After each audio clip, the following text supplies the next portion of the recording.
Announcing that St. Joseph's Health has partnered with Roswell Park to bring world-class medical oncology closer to home. Patients can access a nationally designated comprehensive cancer center for the latest therapies, leading oncologists, and advanced technologies. To learn more about this integrated approach to personalized cancer care, visit sjhsyr.org/cancer.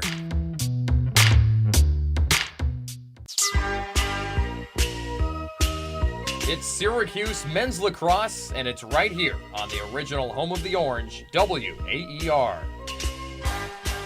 Welcome to Orange Overtime here on WAER. Final score today, number 1 Cornell takes down number 4 Syracuse, 17-12. On Long Island, the Orange fall. The 6-game winning streak snapped. The momentum snatched away from the Cuse, who had everything going its way entering today, and kind of a little bit of a gut check as Syracuse enters the final 2 games of ACC play, the final 2 games of the regular season. Certainly a sobering feeling maybe for the Orange, who are riding high after a top 5 win against Notre Dame last week. Take you through some of the stats real quick. 4 goals, 2 assists for Owen Hiltz certainly stands out. 3 goals. How about a hat trick for Luke Roa? 2 goals, 2 assists for Michael Leo. But of course, one of the ones that's always going to stand out because it's a weekly topic of conversation, Joey Spallina. Just 1 point, 1 goal, 1 ground ball. Really a pretty absent shot line, or stat line, I should say, for him. 3 shots for him on the game. So a bit more of a silent game this week from Spallina. That may be the X factor, but on the other side, Cornell, impossible to stop. And that mainly because of C.J. Kirst, 5 goals, 3 assists. Talked about how he's averaging almost 5 goals going into the broadcast today. Well, he's just continued to inch himself closer to actually averaging 5 goals per game.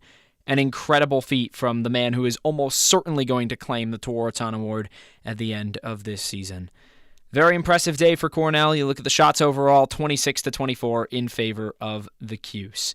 The Orange fall their 3rd loss on the season. They'll need to bounce back next week in ACC play against Duke. Number 1 Cornell, of course, took care of number 4 Syracuse, 17-12 on Long Island. Before we listen to how it all happened, let's take a trip around the nation. Syracuse football had its spring game inside the Dome this afternoon. Redshirt freshman Jordan Montanez rushed in the blue team's lone touchdown in their 16-14 win over the Orange squad. Moving south, 11th-ranked Syracuse women's lacrosse lost to Virginia Tech 14-11 earlier today. The defeat marked an end to the Orange's 8-game win streak over the Hokies. Over to the men's side, number 7 North Carolina took down number 12 Duke 8-7 on the road. It's the Tar Heels' first win in Durham since 2016. 9th-ranked Notre Dame and Virginia are knotted at 3 at the start of the 3rd. It's the Fighting Irish's 2nd game in a row with only 3 goals through the first 30 minutes. All right, we're going to go to a quick break here on Orange Overtime. When we come back, we've got Radio Replay and Pepsi Player of the Game, also the start of the double overtime. Don't go anywhere. We got plenty more coverage coming for Syracuse and Cornell this afternoon on WAER. Pepsi Zero Sugar. Zero never tasted so good. Pepsi Zero Sugar is a proud sponsor of Syracuse Athletics.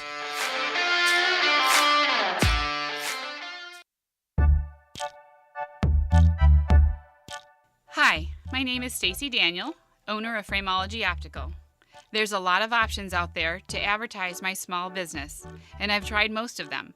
But WAER has provided a way for Frameology to effectively market itself while at the same time supporting the great music and quality local journalism that we can feel good about. Plus, our customers tell us all the time they heard Frameology on WAER.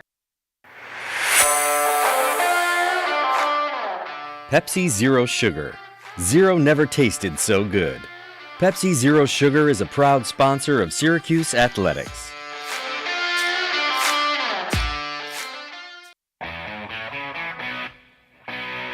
The final horn is sounded, so let's highlight some of the game's biggest moments. It's time for Radio Replay on WAER. Welcome back to Orange Overtime. Luke Burgess here with you. 17-12 17-12, Cornell takes down Syracuse. It's the third loss this season for the Orange. Let's listen back to how the whole thing went down. Last season's clash between Syracuse and Cornell was a high-octane shootout with 35 total goals. This year's rematch got off to a much quieter start. It wasn't until midway through the first quarter that Cornell finally cracked the scoreboard. Goldstein to Long, left side goal line extended. A split step right to left. In front, a shot and a score! Who else to start the goal scoring but C.J. Kirst? 5 goals against Syracuse last year, and the Big Red lead 1-0, 9 minutes in first quarter. Sometimes history repeats itself, and in this case, it was last week's slow start against Notre Dame. The Orange went silent for over 10 minutes then, but this time, Luke Roa made sure it didn't hit double digits. Side, Michael Leo pushes a defender down, feeds the goal line extended, goes back behind the cage for Peyton Anderson. Right wing, in front, a shot and a score! Luke Roa, a couple of tough recent games, this time pings the top left corner, and Syracuse is finally on the board. 2-1 Cornell, exactly halfway through this first period. Cornell's C.J. Kirst made his presence felt early, and this was just the beginning of what would be a long day for Syracuse trying to stop the senior. McCool out of the cage, he has to retreat back, Cornell gets it, straight away, a shot and a strike by Kirst.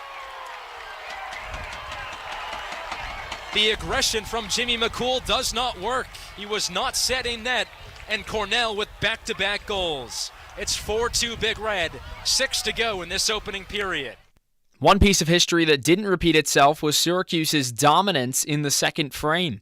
Last time out, the Orange shut out the Irish 6-0 in that period, but today it was the Big Red who controlled the second stanza. Kirst has it straight away, 15 yards away from the cage. Good passing, Long, in front, shot, score! Right on the doorstep, there's Rory Graham again! Second goal of the season for the senior from Toronto. It's a 7-2 Cornell lead with 7:19 to go in the second quarter. Cornell continued to control the second quarter, but Syracuse, in need of a spark, turned to one of the top 5-point getters in the country. Gets it back 15 yards away from the cage. Around the horn, the Orange go. Spallina, high to low shot. It's in the back of the net. First point of the day for Joey Spallina in his 100th career goal. It's triple digits for double deuces. Syracuse cuts the deficit to 3. 8-5 Cornell with 3:10 to go in the second quarter. Syracuse opened the second half with back-to-back goals, but Cornell had an answer, rattling off a 4-0 run of its own, and of course, it was C.J. Kirst leading the charge. Back 20 yards out to Kirst with 6 points so far today. A split step down the right alley, spins back out left, straight away, fires and scores. C.J. Kirst up to 5 goals on the day. 7 points overall. His team leads by 5. It's 12-7 Cornell with 7 to go in this third quarter. But if you thought either team would back down, think again. Syracuse trailed by 6, but Cornell started to slip late in the third. Right side, Luke Roa has 2 goals. Gives to Leo, trotting quickly towards cage. 15 yards out, shoots, and he scores! Syracuse getting production all around, the fans on their feet, and they're back within 3. 13-10 Cornell, 3:17 to go in this third frame.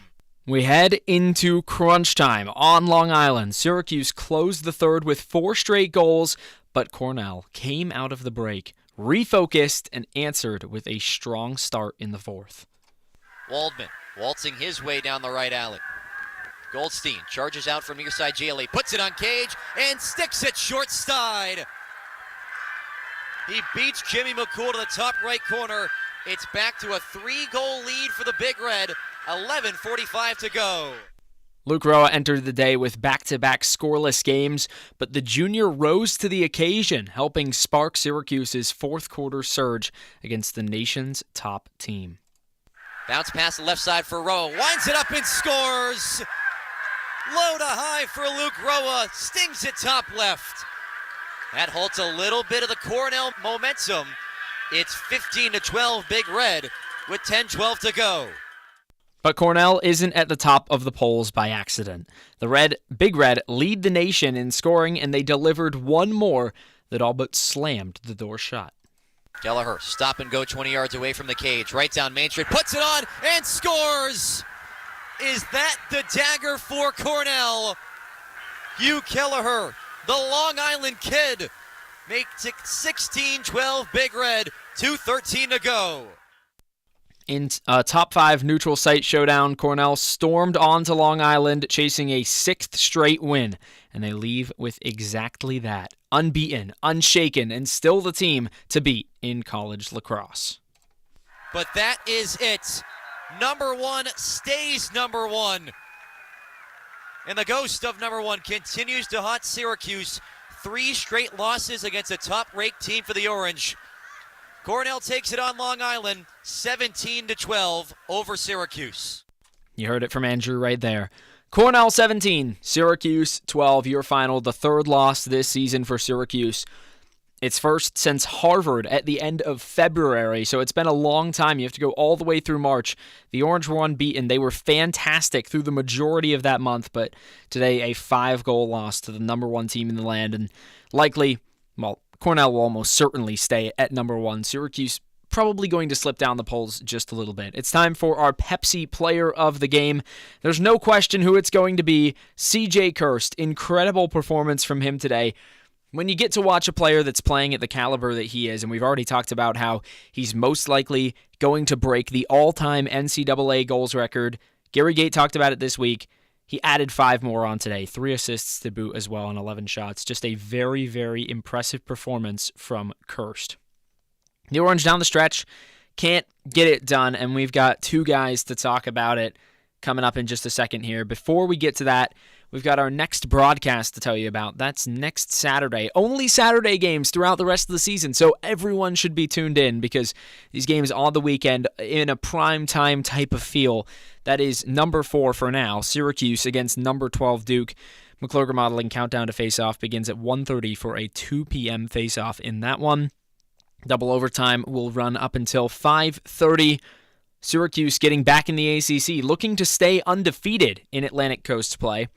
Some thank yous to hand out before we get into the double overtime to our producer, Nick Evans, our engineer, Hudson Ridley, Timmy Weiss on Radio Replay, and the entire WAER sports desk putting in a fantastic day of work, making sure that we get on the air and deliver this broadcast to you. All right, we've got the double overtime.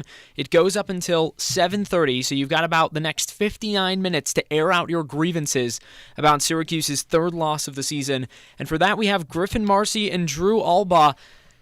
Guys, Syracuse, a tough start to this game. A short bounce back early in the second half, but in the end, the Orange can't get it done, and Cornell comes away victorious. Yeah, every time Syracuse made a push at this game, Cornell just escaped even further away. The 3rd straight game with a slow start, and Syracuse just couldn't come back from that. Could not at all. A 17-12 loss to the Big Red. And it seemed, Griffin, like Syracuse had those pushes. You're right. They were right there, and then all of a sudden, Cornell always had that response. And part of those responses, it came from C.J. Kirst, absolutely dominant. I mean, they had no answer for him. And you know, someone else we have no answer to is going to be our sports talk reporter, Sam Reese. He was down there on Long Island. He'll be joining us calling into this show to talk to us all about what he saw today from Long Island. Syracuse loses to Cornell 17-12. We'll break it all down here on the double overtime, and it starts right now.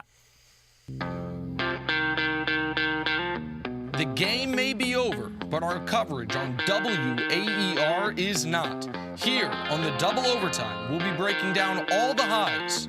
English charging at Cage, has an angle, shoots high, and connects with the back of the net. Stevens ahead for English. 4 seconds left. English has to run in. He skips it. 5-hole and scores. 1 second left. We're headed to overtime. Passes behind the cage. A cutter in front. A behind the back and a score. Syracuse strikes first against number 1. And Finn Thompson with the theatrics. And the lows. Find caught in a world of trouble. He turns it over. Duke on the fast break. 1-on-none. Zawana shoots high and scores high. Right down Broadway to English, rings it off the pipe and out. How many of those have we seen today? Devastation Denver beats Syracuse 10-8 in the 2024 NCAA Tournament quarterfinal. Delivering our hottest takes along the way. How do you not get up for this game? Like, I understand Duke is more angry, but Syracuse has probably more to prove than Duke does. This did not look like previous games against Notre Dame. You can tell Syracuse is a completely different team as it's been for the last 3 to 4 seasons.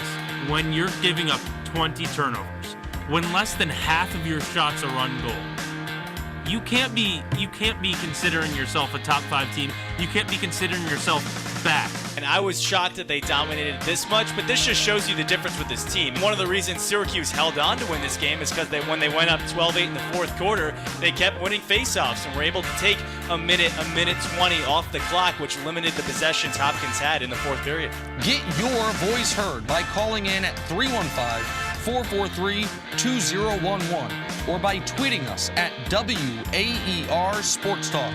It's the double overtime, and it starts right now.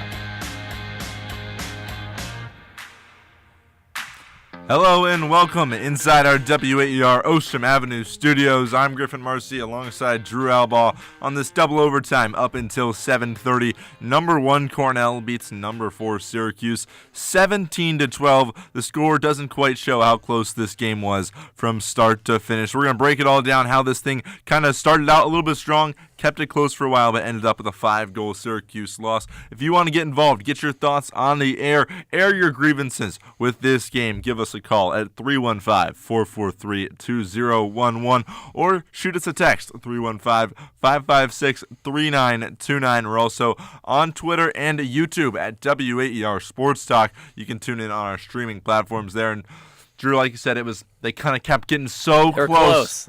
But Cornell just kept pushing away, and that's why they're the number 1 team in the country. Yeah, he said started strong. I'm not too sure, Griffin. Look, 8-2, that was the difference. It was a 2-2 game after the first few minutes in that first quarter, and then Cornell goes on a 6-0 run to cut the scoring to 8-2, and from that point, Syracuse is starting a lap behind. I mean, it's a constant chase to try to catch up with Cornell. Got close a couple of times, but every time the Waves just continued to push Syracuse back. And right when you think maybe the Orange had a chance, Cornell said, we're the number 1 team in the country for a reason.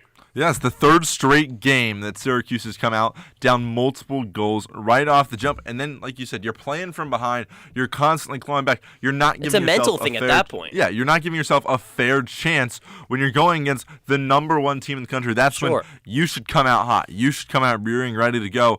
And obviously, the last couple of games against Virginia, you came out, you're down 5-2. Against Notre Dame, you're down 3-0. Both of those times, you went out on these big stretches and long runs to pull yourself back. Today, Cornell wasn't having it. You'd go on your little run. Cornell would go on a little run of their own, right? They would be like, you can do that, or we'll go right back in 5 minutes. We'll take a little break and go right back out. Yeah, they were one up in everything Syracuse did.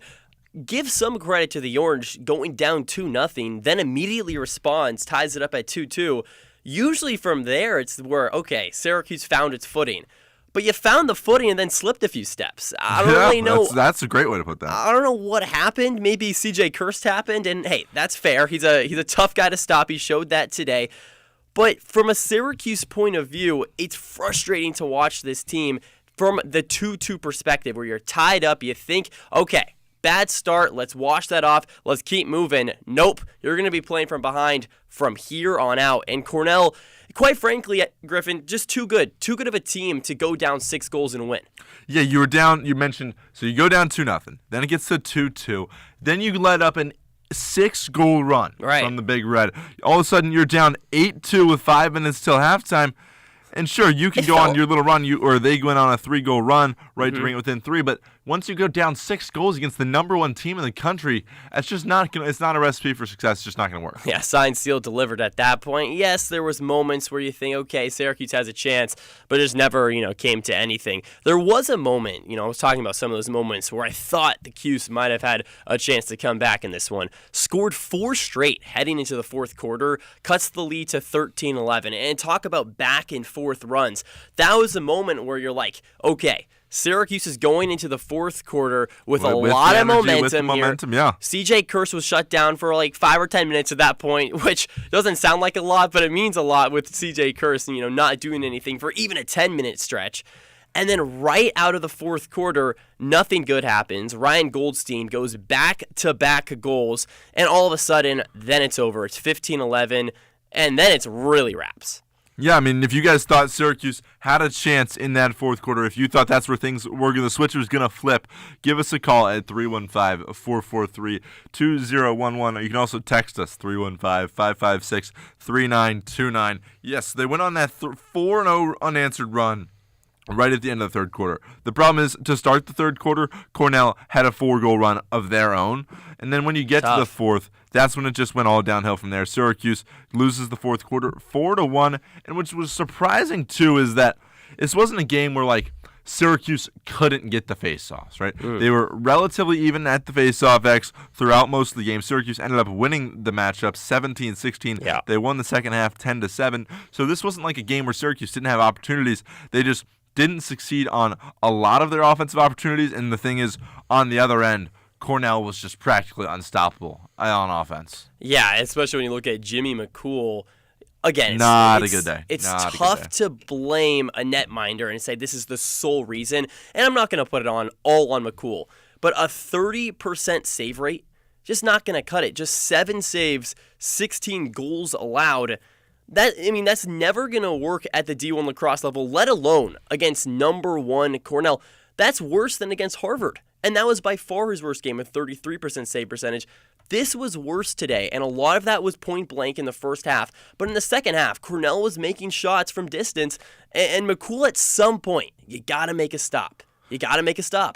I'll give you a half of that because I think, like you mentioned a little bit, I was not getting enough awareness in the fact that first half, it was just so many missed slides, missed communications, just leaving wide open shots at the net where, at that point, McCool's had no chance, right? You're already going against the best team. But why should he have no chance? Let's get a stop. If it's one-on-one, it's like you're playing the Masters and you're going into the Sunday with you're behind by 8 strokes, right? You have to. They'll start to shave it down. I don't know what to say. McCool's got to make something happen because 7 saves isn't going to cut it. No, it's absolutely not. I just think he's not being put in a good position to gather those saves. The defense was not good today. No, there was multiple times where the defenders were out of position. There was one time that on one of C.J. Kerr's goals, it wasn't C.J. Kerr, Long scored the goal to make it 13-7. Jordan Beck was just completely lost in his rotation. Yeah, it was I remember wide open from 6 yards out. There's nothing that McCool's going to be able to do about that. But then I will say there was also plenty of other opportunities where it was kind of like, the angles weren't that great, and I thought, McCool could have made that stop. He went high, the ball went low. There's a couple other looks there, but I felt like it was more on the defender's fault than the goalie's fault. And what do you guys think? Give us a call, 315-443-2011. You can also text us, 315-556-3929, and we're on Twitter and YouTube at WAER Sports Talk. But while it wasn't a great day from Jimmy McCool, I just think the long poles really could have stepped up. You've seen Syracuse in the past be able to contain the guys like C.J. Kirst, but today there was no containing what's likely to be the Tewaaraton winner. Yeah, I think this might have finished off that discussion. It's possible. Today, C.J. Kirst, 5 goals, 3 assists, plus 2 ground balls. He was relentless. And he's efficient. Just 1 turnover as well. Kirst was playing, he was a man playing with kids at that point, right? He was playing basketball in an 8-foot hoop. Everything seemed easy. Kirst just walked, right across the goal. It looked like Syracuse was there, and the good players, the difference between the good and the great players, even when there's no space, create space. And Kirst, time and time again, gets his shot off from straight away, and that's where I want McCool to make a save. And it seemed like, yes, Kirst is very talented, put stuff in the top left corner. I get all that. At some point, let's make a stop here. But credit to Kirst, credit to Goldstein. Cornell shows why they're the number 1 offense in the entire country today against a Syracuse defense that coming in was allowing, just 8 goals a game? And gave up 17. Cornell, obviously the best offense in the country, 16 goals a game. Where I kind of see, I want to mix 2 of your points there, was like the difference between good and great. And today, this kind of came into the headline of the matchup of C.J. Kirst, Joey Spallina. one of those guys didn't really show up today. 3 words: C.J. Kirst, Joey Spallina, must-see TV. And that was a lot more than 3 words, Joe. Right, that's the joke. That's the joke. Do you not know the meme? I've seen the Charles Barkley meme. There you go. It didn't clock it for a second. You're just a smarter guy than I am.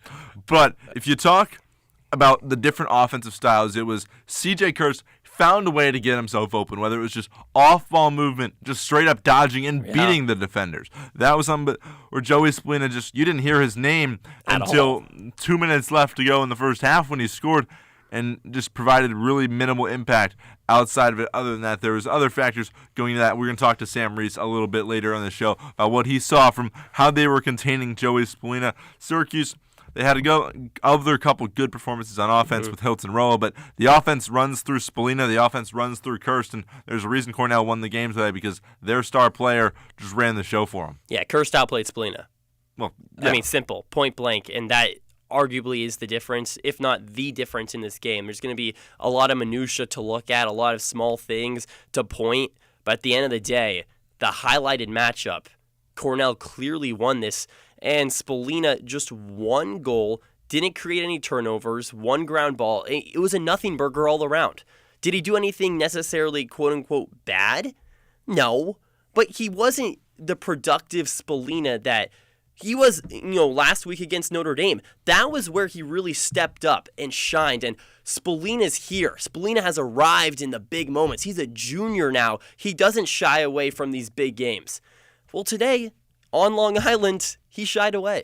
Yeah, I mean, I think it's kind of slightly unfair to bring into saying like he hasn't been showing up in the big games and stuff like that. Obviously, he didn't prior to Notre Dame. He didn't play well against Virginia a couple weeks back where he just had 1 assist. But Notre Dame kind of deflated that narrative a little bit. He talked in the post-game press conference. He doesn't really care about that narrative. So I think it's a little unfair to completely bring the narrative back.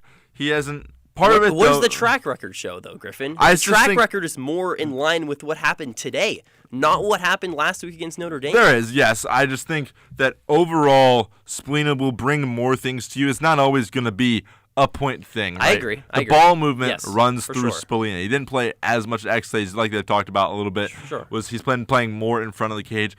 So a lot of Syracuse's offense, well, maybe the point totals don't come through Spallina. The offense still runs through him, and part of that is he gets a lot of the attention from the defense, right? Yeah. You ask any opposing team in the media, they're talking about, their job is going to be focusing on 22, right? And he's been fantastic so far this season, but today they shut him down. So my question is, then where was his focus on C.J. Kirst? If Cornell's main focus was to stop Joey Spallina, and we're going to give Spallina a get-out-of-jail-free card, which I'm totally fine doing. I understand that's how lacrosse works. You put your best defender on their best guy and kind of let us shake up, and then we'll see what happens. Why was that not the case against C.J. Kirst? Is Kirst just that much better than Spallina? I don't think he's that much better than Spallina. I think there's kind of 2 different schools of thought when you're going against someone who's like of that top-tier caliber. If I draw it to comparison like college basketball last year with Zach Edey, right? People would be like, are you either let him go do the work inside and just shut everything else off? So that's what I think Syracuse's game plan was. It didn't work either, though. No, it didn't work either, but I think the plan going into it was, Kirst is going to get his, but you got to shut the water off for everyone else, and they didn't shut anything off today. They didn't shut anything. The water was flowing left, right, and center, out of the faucet, out of the toilet, whatever it wants it to be. The rain was falling out of the sky. There you go. Maybe that was C.J. Kirst. Impossible to stop the rain, but the things you could stop, the faucet wasn't turned off either. And over again, Cornell continuously responds to Syracuse's runs. A game of runs once again. And when you look back at what happened in this contest, Cornell goes up 8-2. Already mentioned it once. Going to mention it again because that was the main factor in my mind outside of the Spallina versus Kirst argument. It's Syracuse went down by 6 goals, and Griffin, they lost by 5. Yeah, it's the whole concept of crawling yourself or digging yourself too deep of a hole. If you eliminate that one stretch, Syracuse probably has a better chance at winning this game. If you cut out, obviously, I think Syracuse does win. If, ands, and buts is whatever. But you cut that 6-goal stretch out. That's not something you can necessarily do. But take that 6-goal stretch away, you win by 1.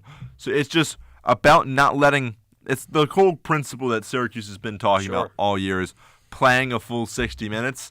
Today, you did not do that whatsoever. You just kind of played 5 minutes here, took 10 off, 5 more minutes, then took 2 minutes off, played 10. Like, it was just kind of sporadic in terms of their numbers. And so it's just about playing that full 60. And today, that's what you have to do if you're going to play the number one team in the country, right? And just didn't do that today whatsoever. And if you guys have any thoughts on how Syracuse could have played that full 60 minutes or what they could have done better, what was lacking, give us a call, 315-443-2011. We want to hear from you guys. Air your grievances out. Let it all out on what your thoughts were today on how Syracuse couldn't beat the number one team in the country. Again, Cornell wins 17-12. You can call into the show. You can also text us, 315-556-3929. And we're live on Twitter and YouTube at WAER Sports Talk. So, Drew, I also was kind of interested in talking about that fourth quarter. You know, you had really brought things back. You were close, but just getting outscored 4-1 in the fourth quarter. Yeah. One of those was, an empty net shot, so it should have been lost by 4, but you had the momentum and just, like we talked about, Cornell shut your water off. Right.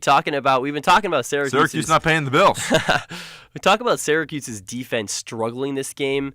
That's definitely true, but in the fourth quarter, it was the offense that stuck out to me. And that kind of goes back to Joey Spallina a little bit, but you got to give credit to Cornell as well. They shut down Syracuse, turned the water off, as you say, and in the biggest moments, Syracuse down by 2 goals entering that fourth quarter. The Cuse couldn't find that moment to really capitalize in that fourth quarter. Scoring just 1 goal is never going to cut it against Cornell, a team that scores as much as they do. You got to outscore Cornell, and today that didn't happen, obviously, especially not in that fourth quarter. Owen Hiltz having a great day today, 6 points, 4 goals and 2 assists, kind of disappeared in that fourth quarter. And, when you combine Owen Hiltz not doing much and Joey Spallina and Sam English, when you combine all these things all accumulating together, all happening in that fourth quarter, the recipe is not good. You can't bake a cake without flour. It's not going to work. I love that out of you. I think this is where Syracuse kind of has that missing piece where just kind of having to find that replacement for Finn Thompson. I really like that analogy out of you. Our desk member Griffin Bloomstein back there also likes that. I see him jotting in notes on your references for today. But, that's we'll hope they're notes. Losing Finn Thompson and replacing him with guys like Trey Deer and Peyton Anderson, who haven't fully established themselves yet, haven't seen as much playing time. Deer with no goals today. Right. Anderson, none as well. Deer had a big play, though. He did. He had that nice check. He had another one of those in the Hopkins game a couple weeks back. So he's got a couple of those fancy, sneaky, crafty plays.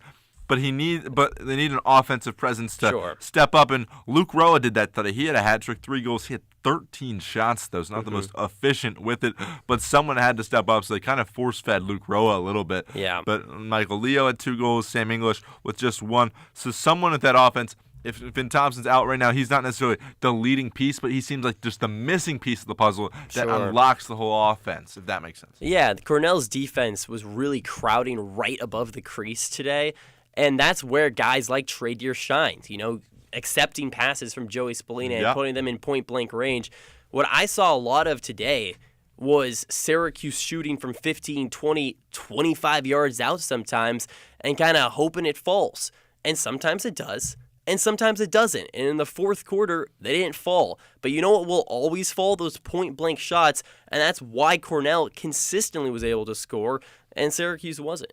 I thought for most of the part today, Syracuse, when they were playing fast, I thought they played well. Right. When they were dodging, getting downhill, or just playing when it was obviously when it's a fast break, they're going to be a little bit easier. But just when they sped Cornell that Michael Leo score. Yes. Right off of the Owen Hiltz goal, 15 yards out. Michael Leo wastes no time off the faceoff, goes coast to coast and finishes. Yeah, when they speed themselves up and they speed the defenders up, they're comfortable playing fast, and other teams might not be as comfortable. So you got to be in command and in charge of your own pace of play. You can't let Cornell dictate how you want to play this game, and I thought they did that for the most part, especially when you're playing fast. Cornell kind of was a little sloppy with the ball at times, so you could a little bit. Yeah. Very much so. 18 turnovers. Yeah, and I think if Syracuse just could have taken better advantage of that, you play at your own pace, you run the game, you're the one in charge, you have a much better chance at finishing this game off. Yeah, our producer Nate Cunningham, I think, said it best, was there was so much, when you look at the stat line, right? so much of this looked like it should be way closer than 17-12. I mean, Syracuse gives up just 13 turnovers, Cornell 18. The draw control very even. Mullen goes 16 for 29. You start to kind of accumulate these things together, and you try to put the puzzle pieces together, and it's hard to realize Syracuse lost by not one, not two, but 5 goals. And I know one of them at the end was kind of, an end of goal empty netter, but still, it's tough to realize how this happened from a Syracuse point of view. Yeah, no arguments with that. Actually, I was just reading this Twitter notification. It said we got reposted by Mr. Beast, but it was a fake Mr. Beast account. I got really excited there for a second. I was like, give the station some money. And WAER has made it here. But we've also made it to a quick break here. Coming up right after this, we'll talk, breaking down, was it a great Cornell offensive performance or a poor Syracuse defensive performance? Cornell beats Syracuse 17-12 here in the double overtime up until 7:30, but we're going to step aside for a quick break. Since President Trump took office, some researchers feel emboldened to talk about the COVID lab leak theory. Others feel discouraged from discussing topics like climate change. Science is about proposing new ideas and hypotheses. We can't do that if certain areas are deemed off limits. Science and the State of the First Amendment on the next morning edition from NPR News. Weekdays from 5 to 9 on 88.3 WAER.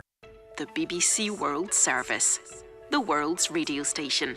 The BBC World Service makes programs with a uniquely global perspective. Enlighten us.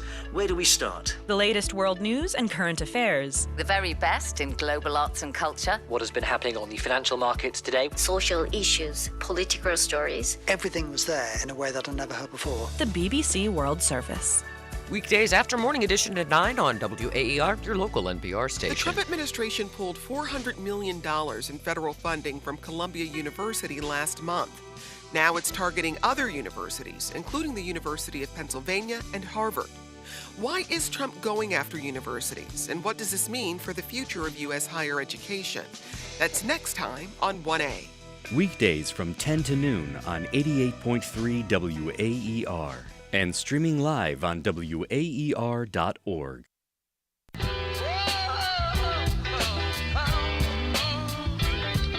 Back 20 yards out to Kirst. 6 points so far today.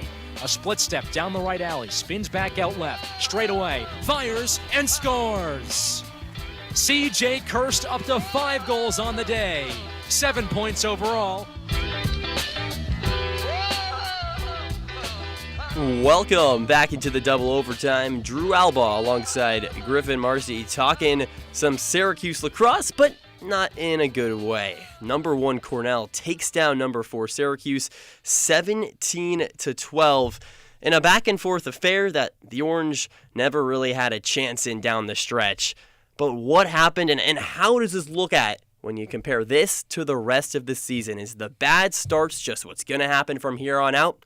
If you think so, or if you disagree, then please call us in at 315-443-2011. You can also text us at 315-556-3929 and check out our YouTube and Twitter accounts. We can see our lovely faces there at WAER Sports Talk. You can leave a comment also. We'll accept that as well.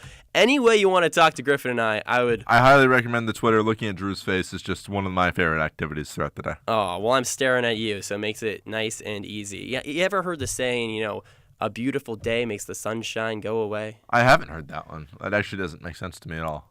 Well, Griffin, it's me looking at you. Still doesn't make any sense. Not looking at the Syracuse team. Well, something my mom said. No, wait, we're not going back at this. A beautiful day would be because there's sunshine. No, a beautiful day makes the sunshine go away because it doesn't matter what the sunshine does when it's a beautiful day. But theoretically, the sunshine would make the beautiful day. Maybe in your world, not in mine, and not on Long Island either, because there was no sunshine down south over in New York. Rainy, maybe a little bit of swirly snow in there. Who knows? Either way, Syracuse loses by 5 goals after having some momentum coming into this contest. Beats Notre Dame in a statement win over a top 5 team, and then today can't get it done. No, you really just, from start to finish today, just didn't really look like you had it. At times, we've talked about is you gave spurts where you looked like you could compete with the best in the country, but for the most part, just kind of looked outmatched, looked like Cornell was kind of a step above you. Syracuse could beat this Cornell team, I feel like. Yeah, I wouldn't argue with that too much. I think you play this game 10 times, Syracuse beats them three, four times. Yeah. Today definitely was not one of those. It just comes down to execution in terms of stuff like that. And part of it is like, what was it, was it a great day from Cornell or just a bad day from Syracuse? I think it was a mix of both. Tough to tell. Obviously, Cornell is just fantastic, but Syracuse just didn't come out with its A game. And that's what you have to do, especially from here on out. There's not going to be an easy game for Syracuse the rest of the season. Yeah, to take down the big dog, you got to bring your sharpest knife. It's hard. What? Why do you keep laughing? I wasn't going to bring a knife to take out the dog. No. But if you want to slay, the top dog, you got to come with your guns ablazing. And Syracuse today, when you want to bring your A-ball, a B doesn't work against a number one team like Cornell, right? We got knives and A-ball and a B-ball. I don't know what we're doing. But if we bring in our A game or a B game, something like that would work for me. I think, today Cornell came with their A game. Syracuse didn't even come close to that. It was probably like a B- C+ game from Syracuse, which gets it done against lesser opponents, but against Cornell it doesn't. And you look back against Notre Dame, and outside of the first 5 minutes, Syracuse did bring their A game, and you can see the ceiling for this team. I still think is winning a national championship. I agree with that. Like the ceiling, the top. Yeah, I think this. I don't think if I had to put some money on it right now, I definitely wouldn't take it. Sure, but I think there's still, you mentioned, at this team's climax, they can do when they're playing at their best. Johnny Mullins winning faceoff, your long pulls, doing a great job of shutting down the other team's opposing offensive stars. You also have the really strong offensive attack. If you got everything flowing, the ball moving properly, Splina lighting the scoreboard up, just drawing up the right plays, I think this team has what it takes to win the national championship. I just don't know if they can. They haven't consistently proved that they can show up and see what it takes each and every day. They have it in the tank. Just depends if they're going to unload it at the right time. Is SU ceiling still winning a national championship after losing to number one Cornell 17-12? Well, feel free to call us at 315-443-2011. You can also text us in at 315-556-3929. I agree. Syracuse's ceiling still is a national championship contender, but this gives pause because before I thought maybe Syracuse could make a run without always needing to play their best lacrosse. But today it makes me realize against the top tier teams like Cornell, you got to come out ready to go from start to finish. And you had a bad 5-minute stretch at the start of the game, and that was the difference. And you've seen that a few separate times this season, and the Orange have been able to respond sometimes they haven't. But against the best team in the entire country in Cornell, that's undoubtedly at this point. They're going to remain number one in next week's poll.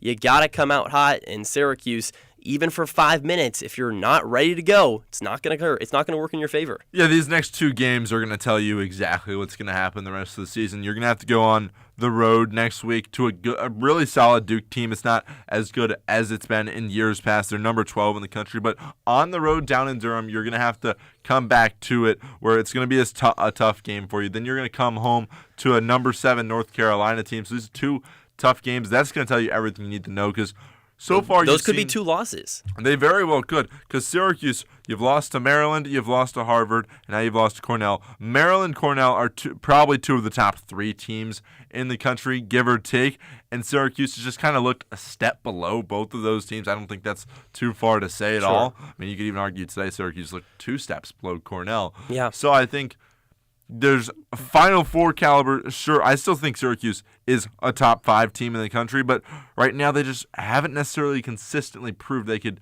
compete with the best of the best. Or they can surely compete, but I don't know if they can beat. And when is it time to start talking about, I think Gary Gates done a great job, by the way. I want to preface it with that. Oh, boy. But when is it time to start thinking about, okay, the consistent problems are these cold stretches that Colgate didn't really have as much today. Is it a game plan thing from Gary Gate? Is it a player-focused thing? Is there any concern with what Gary Gait does offensively, defensively, mindset-wise? Is that a concern? I think it might be leaning towards that. Yeah, not all that goes on Gary Gait, though, because Pat March, the offensive coordinator, not at all. Kind of runs the whole kind of offensive sets there. But I do think it's a issue that could start to be brought up. I'm not necessarily more of the long stretches. Usually you would kind of hope that you'd have a go-to play that you could dial up and put it on the drawing board and go execute. And I will say, out of the halftime break, Syracuse was a lot better. They did that. Good adjustments by Gary Gait. To me, it's what concerns me is theoretically out of the halftime break is the same thing as coming out of the start of the game, right? You should have certain things drawn up right ahead of time, and now it's 3 games in a row that you've shown that you're going to come out slow. Is once you get really into the postseason play, which is not even a month away, once you get really into the nitty-gritty of things, these slow starts aren't going to be like something you can overcome, right? It was a slow start, but it was more of a slow start and then a response and then a weird middle of the first quarter, the 6-goal run. You got hit, you went to the boxing ring, you took a punch, you gave one back, and then the uppercut got you, and you fell to the floor entirely. Down 8-2 once again. That reference actually made sense. That was the difference. Thank you. Wow. What am I batting? Am I batting Juan Soto numbers here? I think you're going like 1 for 3, 1 for 4, so you're still like getting on base. And then you liked my flower one, so that's 2. I did like the flower one. Okay. Right. I think we're at 2 for 5. You might be hitting 400. All right. Better than you. You're not even swinging the bat. Oh, burn. Fair enough. Just joking, of course. Kind of like Joey Spallina today. Okay. Oh, come on. Joey Spallina did not have an assist today. That was the weirder part in Spallina's game to me, where usually it's like, okay, maybe he has a couple assists, he doesn't have a goal. Not 1 assist for Spallina. Yeah, that's something we haven't really talked about today, and part of that comes from where we talked about kind of more of a standstill offense for a good amount of the game, where it was just taking a lot of shots from 15, 20 yards out, and it seemed like Cornell's were a lot closer. And Spallina as a whole just wasn't really moving the rock as well as much that we were saying in like games past. Usually if you take a guy away, which I think we've both come to the consensus that was Cornell's strategy. Yeah, at times Spallina's going to get taken out. But you would think that if he got taken out of plays, it would convert into some sort of assist. Usually if it's like they're putting all their focus on Spallina, the focus falls off someone else. Right. But Cornell, for the most part, did a really good job today of not letting that happen, putting all their eyes on Spallina, but also making up for it in their slides. Their rotations got there on time, where it was really beneficial for them to just focus on Spallina while also just locking down the rest of the team. First game with no assists for Spallina this entire year. Definitely not something that Syracuse fans or opponents have been, looking for. And today against Cornell, it finally festers where doesn't have a single assist, and you see the Syracuse offense struggle, loses 17-12 to Cornell, and moving forward, Joey Spallina is going to have to be good against Duke and North Carolina, especially moving into the ACC tournament after that. Spallina has another one of these dud performances, that could be the nail in the coffin. Yeah, it really could. I don't think he will, though. I think Joey Spallina has kind of proven to me easily to be one of the best players in the country, and that he could bounce back from showing what's been a couple bad performances here and there, but I think he can bounce back and prove that he is the top guy. Occasionally you have those bad games, and the team can still bounce back and win these games. Joey Spallina, one of the best in all of lacrosse, wasn't today as Syracuse loses to Cornell, but we got one of the best talkers coming up on the other side of this break. Sam Reese, our talk reporter, at the game. You don't want to miss it. We'll be asking him all sorts of questions. We'll be back right after this on the other side of the break on the Double Overtime. What is cooler than partying with the Sopranos when they win all the awards? I'm Jesse Thorne. On Bullseye, Mad Men's Christina Hendricks helped kick off the golden age of television, and she's got some stories. And they're like the originators of this kind of prestige television, and we're the new kids. Plus, one of comedy writing's greatest legends, Bruce Valanche, on the next Bullseye from MaximumFun.org and NPR. Sunday morning at 11 on WAER. Hey there, WAER listeners. Want to stay in the loop with all the latest news, behind-the-scenes moments, and exclusive content? Follow us on social media. Find us on Facebook, Instagram, X, and TikTok for the stories you won't hear anywhere else. From breaking news to fun interactive posts, it's all happening online. Don't miss out. Hit that follow button and be a part of the conversation with WAER. there is a one-stop listen for everything Syracuse athletics. You got great talent on this offense. Like, you can't go dormant for an entire quarter. And the Ostrom Avenue podcast provides unique opinions, plus exciting interviews from industry experts. Joined by Georgia Tech play-by-play broadcaster Andy Demetra, Syracuse.com, football beat reporter Emily Laker. Check out weekly interviews on YouTube and listen at waer.org or wherever you get your podcast.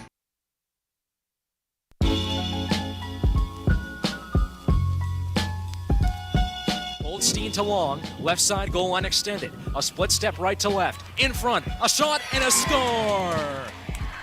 Who else to start the goal scoring but C.J. Kirst? 5 goals against Syracuse last year. 5 goals against Syracuse last year, 5 goals against Syracuse this year. It's like we're just same seeing old. double. Same old is right. C.J. Kirst, 10 goals in the last 2 years against Syracuse. Wow. Completely dominated this team. And today Syracuse fell just short. 17-12. They lose to the number 1 team in the country. But now we're joined by our reporter, Sam Reese. And if you guys want to give us a call, talk to Sam, give us a call at 315-443-2011. You can also text us at 315-556-3929. Sam was down there on Long Island today, up close and personal at the game. Sam, how was your vacation going so far? Oh, vacation. I'm freezing. It's so cold. I mean, this is so it's ridiculous. no Destin. No, it's no Destin, Florida, let me tell you. I mean, sorry if you hear my sniffling here because I'm still recovering. My hands are still a little numb. It says it's 39 degrees but feels like 32. But let me tell you, with that sideways rain and wind out there, I can't believe it's mid-April and this is the weather. It's like Syracuse weather. Is it down colder here than Syracuse? on the island? It might be colder. Yeah, I'm not even kidding. Yeah, because you're the type of guy, Sam, that walks around with just a sweatshirt around campus. Sam, you're in the snow. So you complaining about the cold? I mean, it's got to be pretty cold. They call him Sammy the Snowman. Much colder than I anticipated, I'll admit. So much so that I told myself I'd be down on the sideline the whole game, and at halftime I said, yeah, that's not happening. Not happening. So I was up in the press box where it's still a bit cold, I have to say. Well, Sam, Syracuse had a few cold stretches, not to make an immediate transition over here, but look at that. What, from your point of view, I mean, we talked kind of at length about it, but did you see anything in particular, or did you hear anything post-game with Gary Gait about maybe a reason why, an explanation at all? Yeah, so I asked Gary Gait that directly. I said, because he touched on the slow start, so I kind of said, speaking on that slow start, were you still pleased with the chances, your team was getting? Was it more of a matter of Wyatt Nuss just balling out? Because let's face it, that's what he did. And Gary kind of had, a neutral answer on that, but he did lean towards saying, he basically said if those fall in, then we're very happy with how that start of the game was. Oh, he's happy when his team scores. Congratulations. Well, yes. Oh, come on, Griffin. Exactly, but you get the point. He basically answered my question indirectly, saying yes, he was content with the amount of chances they were getting because they did have plenty of opportunities. But he did say, however, he was a little frustrated with some sloppy play because especially early on in that game, there were some giveaways or failed clears that definitely hurt them at the other end of the field. So that's more or less how he answered that question when I posed it to him. But yeah, another slow start, it really just can't happen. Yeah, you mentioned you said that was your follow-up question to what his first comments were about the slow start. What did he have to say about that? Because now that's 4 of your last 5 games have been slow starts and 3 in a row. Yeah, I can't remember off the top of my head exactly word for word what he said regarding that. I think he originally made that comment saying, he was pleased with the way his team battled after that, considering, they had a slow start and staying in games. But he also said it's obviously something that cannot happen. And that goes without saying. I mean, it's happened time and time again this season, and he's well aware that he had a lot of praise for Cornell too. He basically said, against a team that's this talented, and he said they move the ball around the best of any team in the country. I don't deny him after watching it in person today. I mean, it was beautiful zipping lacrosse. around. I mean, they were moving that ball all over the field, and I think they do deserve a lot of the credit. We were talking a little bit earlier in the show. Like, was it good offense or bad defense? I kind of felt like it was a mix of both. I agree, and I think Gary kind of made that point, which I agree with, and this is what I've been saying on previous double overtimes, by the way, where, like, yeah, I said it after the Virginia game, too. Like, you can afford a slow start against a team like them because you can get back into the game, but Cornell is just better than a lot of these opponents they've faced so far. Right. The Big Red All proved of them, actually. that, yes, correct. They proved why they're the top-ranked team in the country, and finally today, guys, we saw what happens when you start off slow against an elite-level team like Cornell, and the result is you can't come back. They made it close, and Syracuse proved that it can compete with a team like Cornell. This was a 2-goal game multiple times. They were right there in the game, which is a good sign, but again, it goes back to if you don't start slow, there's a chance very well that you could win this game, and that's what's the frustrating part. Yeah, starting slow definitely is the thing that, I think everyone should look at is the difference in this contest. But kind of the secondary thing, the CJ Kirst versus Joey Spallina battle that everyone was expecting, fireworks coming out everywhere. Joey Spallina, as CJ Kirst shined, Joey Spallina kind of hid in the shadows today. Did you see anything about what happened with Spallina? Did Gate mention it at all? I know, very defensive when asking about Spallina, of course, also a couple of weeks ago with Virginia. I don't know. From my point of view, Spallina needs to step up in these moments. I agree. And, last night I was with you in the wonderful Jish Sokolsky on Sports Night, Drew. Yeah. And we were talking about, who's going to win the Tewaaraton. I said, if it's not CJ Kirst, the thing is rigged. And it is now CJ Kirst. Thank you. And Jish was trying to tell me, what if Spallina does this? I mean, it wasn't even close today. And that's what separates, the best of the best, a.k.a. CJ Kirst. I mean, the guy was ridiculous. And then Joey Spallina, who I just can't get a good good gauge on, I should say, because there was a question asked post-game to Gary Gate about if the strategy changed at all with utilizing Spallina, and Gary said, no, not really. It's just kind of how the game played out, where he didn't get as many touches as Syracuse probably wanted, and I was focusing a good amount on Spallina throughout this game too, and they did utilize him, funny enough, in a similar way to that Notre Dame game, where it was more of Peyton Anderson playing the role that we've seen Joey Spallina do a lot of the time, down at X behind goal, trying to create opportunities. But honestly, I think the key was here, Cornell, they weren't too tempted to slide. They were man-marking the entire time, and they were locked down. I mean, as much as, yes. Cornell's not known for their defense either. No, they're not. And that's the biggest takeaway from me, honestly. The Big Red, who are not known for their defense, their offense is electric, make no mistake about it, but their defense really did its job. That's still no excuse. Spallina was playing from both sides, goal line extended, trying to get into space, and again, he just wasn't getting the sort of shooting lanes he usually likes. Only got 3 shots off when all was said and done. You just have to find better ways to either create opportunities for yourself or find your teammates, and he was more or less a non-factor, and it can't happen. Again, Drew, I don't want to pat myself on the back again, but what did I say last night? This guy had to show up, and he did not. Yeah, that's what's proven to be the difference maker today. Spallina couldn't really create anything, where CJ Kirst just did it from all sides of the game, whether it was he'd move off ball, he'd come behind Cage on a wraparound. He just straight out beat the Syracuse defenders with a dodge, and Spallina just didn't quite have an answer, where Spallina is not known as necessarily a dodger, so usually kind of finds some more other creative opportunities. Correct. Just didn't really have that today at all. Yeah, we were watching the game at the end there. I'm glad you got to watch it, by the way. Yeah, we got the $20 paywall from. We tried to watch it. We were listening to WAER as well. Tax. Ryan Randoni and Andrew Jalpiana painted a better picture than a lot of what happened on the screen today. But at the end of the game, quite the shaky camera there.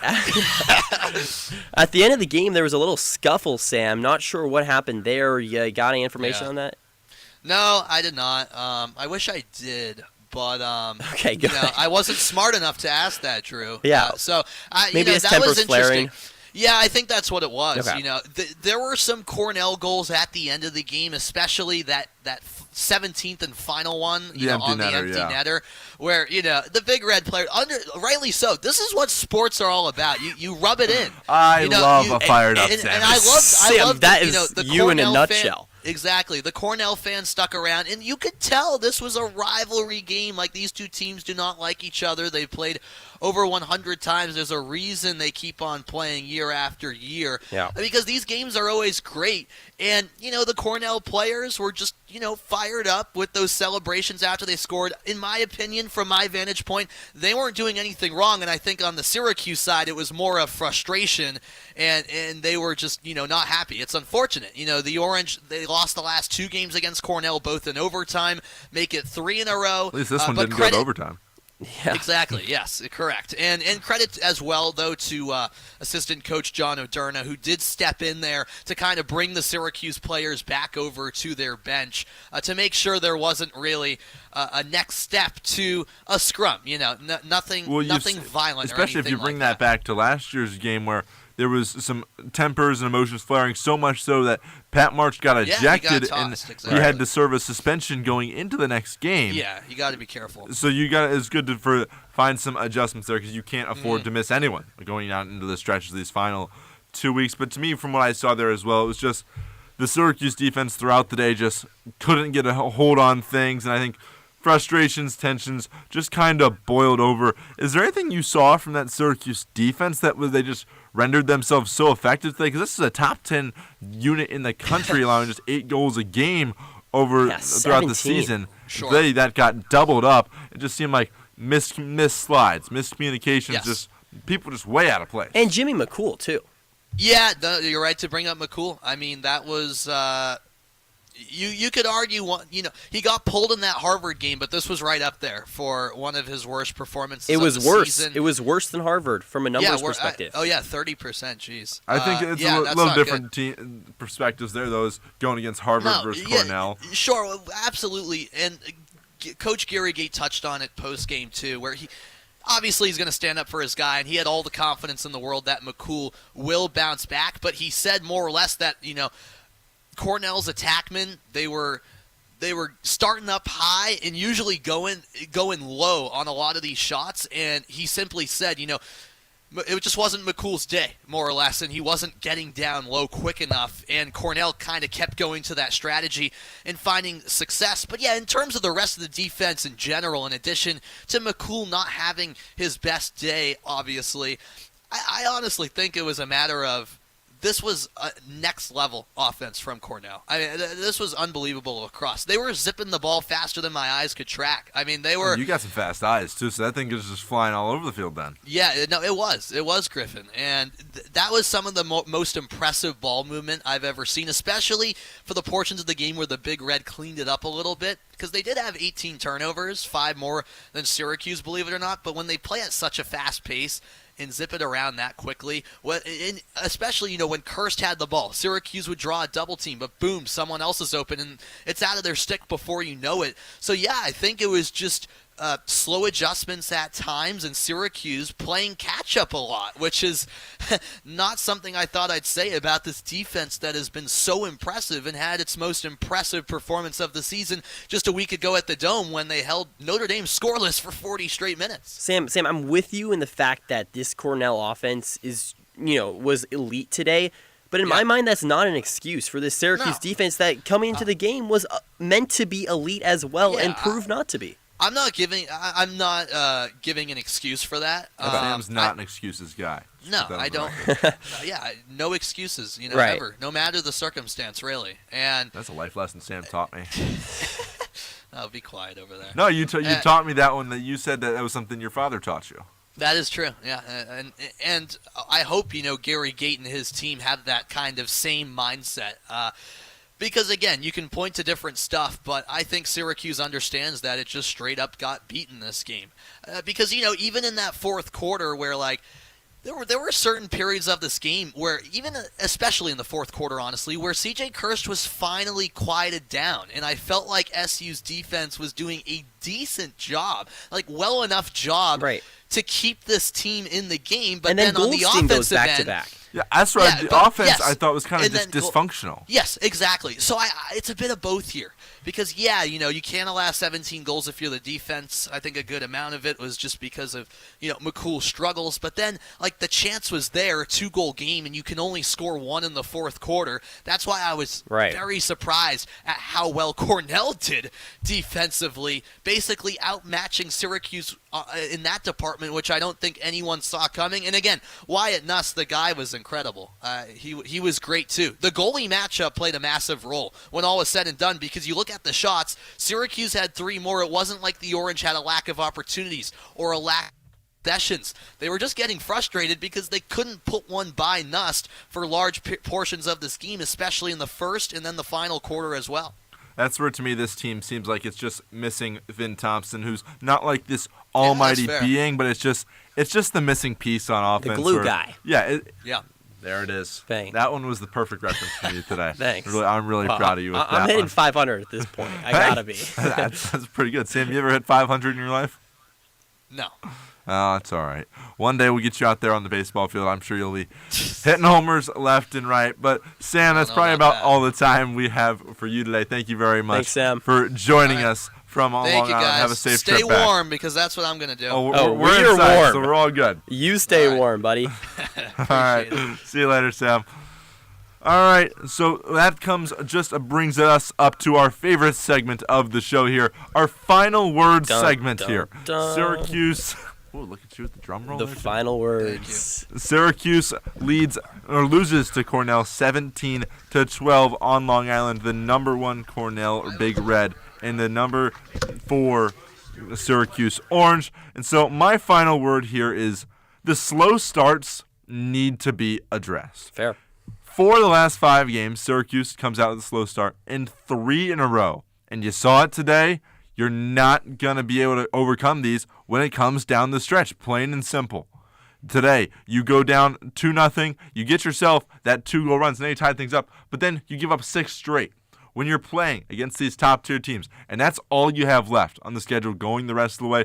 Maybe if you rip off a couple wins, like 3-4 in a row here, maybe you get a relatively easy first-round tournament matchup. But from here on out, these are going to be all the best teams in the country. You got to come out with your A game from the jump. They haven't shown that at all recently. Something needs to change. Someone's got to step up right away. 60 minutes. At some point, it needs to happen. All 60 minutes, even against Notre Dame, didn't happen as well.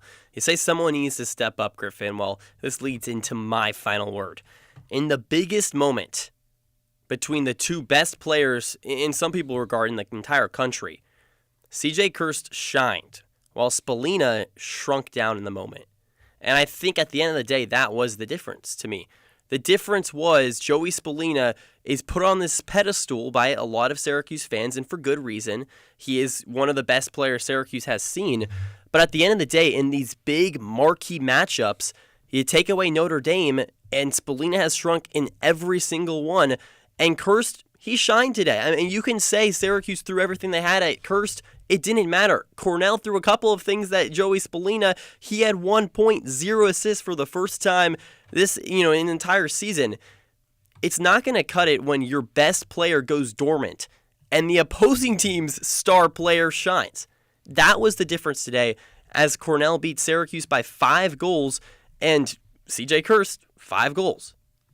Yeah, I think especially when you're talking about when on one end this was supposed to be this great vaunted matchup, and for Syracuse and Joey Spallina to just completely not really give you much at all. 0 assists for the first time this season. And there was a lot of ways you could have gone with the final words here. It was tough to pinpoint one thing on this game, really. Yeah, you can look at slow starts. You can look at Jimmy McCool, defense, offense going dormant in the fourth. Yeah, part of that just comes from Cornell being just so good. Clearly was the better team out there today, and clearly probably the best team in the country.